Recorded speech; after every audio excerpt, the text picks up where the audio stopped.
जय जिनेंद्र सर्वांना सुरेखा जैन किचन मध्ये आपलं स्वागत आहे। आज आपण पाहणार आहोत रेड चिली सॉस।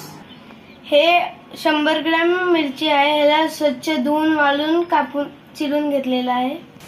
एक कढई गरम करायला ठेवूया। 1 चमचा तेल घालून घेऊया। अर्धा चमचा जिरं, आता चिरलेल्या मिरच्या ह्याच्यात टाकून घेऊया। 1 चमचा मीठ, मंद आचेवर भाजून घ्या।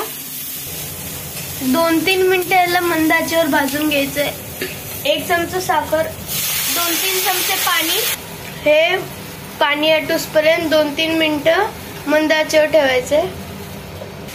हे पाणी आटलेलं आहे। आता आपण याला बंद करून घेऊया। थोड्या वेळासाठी याला थंड व्हायला ठेवायचंय। हे थंड झालेलं आहे। आता आपण याला बाहेर काढून घेऊया। हे मिक्सर मध्ये घालून घ्यायचंय। हे 2 लिंबाचा रस आहे, हे आपण या मिरचीमध्ये टाकणार आहोत। तुम्ही विनेगर घेतले तरी पण चालेल, आम्ही हे घेतोय। एकदम बारीक वाटून घ्यायचंय। हे घट्ट वाटतंय। आता आपण अजून 1 लिंबाचा रस घालूया।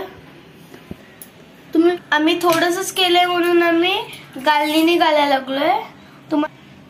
हे थंड पाणी नाही घ्यायचं। हे चालताना जो आपण स्वतः काढलेला आहे त्याचा आपण वापर थालीपीठ मध्ये घालायला करू शकतो।